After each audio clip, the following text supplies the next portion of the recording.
Determinants of demand और demand function. Determinants of demand या demand function वो factors है जिन पर डिमांड डिपेंड करती है।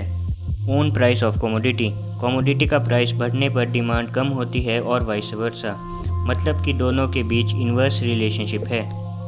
Price of related goods. ये दो तरह के होते हैं, सब्स्टिट्यूट गुड्स और कॉम्प्लीमेंट्री गुड्स। सब्स्टिट्यूट गुड्स वो गुड्स हैं जो एक दूसरे की जगह पर इस्तेमाल करे जा सकते हैं, जैसे T and coffee, Limca and Pepsi etcetera. Substitute goods के केस में कमोडिटी की डिमांड का डायरेक्ट रिलेशनशिप होता है। कॉम्प्लीमेंट्री गुड्स वो गुड्स हैं जो एक दूसरे की डिमांड को पूरा करते हैं, जैसे car and petrol, pen and ink etcetera. Complementary goods के केस में कमोडिटी की डिमांड का इन्वर्स रिलेशनशिप होता है। Income of the consumer. Generally goods को 3 टाइप्स में डिवाइड किया गया है, जो है नॉर्मल गुड्स, इंफीरियर गुड्स और necessaries of life and inexpensive goods. और कंज्यूमर की इनकम का तीनों पर अलग अलग असर होता है। Normal goods. इनकम का नॉर्मल गुड्स की डिमांड पर डायरेक्ट या पॉजिटिव रिलेशन होता है। Inferior goods. इनकम का इंफीरियर गुड्स की डिमांड पर इन्वर्स या नेगेटिव रिलेशन होता है। Necessaries of life and inexpensive goods. In goods के केस में इनकम का डिमांड पर कुछ असर नहीं पड़ता, जैसे demand of salt, match box etcetera. Taste and preference.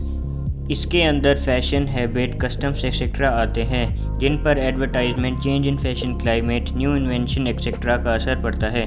Commodity की डिमांड का टेस्ट और प्रेफरेंस के साथ डायरेक्ट या पॉजिटिव रिलेशन है, यानी फेवरेबल कमोडिटीज़ की डिमांड ज़्यादा होती है। एक्सपेक्टेशंस जैसे expectations of product prices, product availability and future income का भी डिमांड पर फ़र्क पड़ता है। इनका जनरली डिमांड के साथ डायरेक्ट या पॉजिटिव रिलेशनशिप होता है। Size and composition of population. Population की साइज़ का डिमांड के साथ डायरेक्ट या पॉजिटिव रिलेशनशिप है। कॉम्पोजिशन ऑफ पॉपुलेशन का भी डिमांड के साथ डायरेक्ट रिलेशनशिप है, जैसे अगर फीमेल्स की पॉपुलेशन मेल से ज़्यादा हो जाए तो मार्केट में फ़ीमेल्स के प्रोडक्ट की डिमांड भी बढ़ जाएगी। Distribution of income.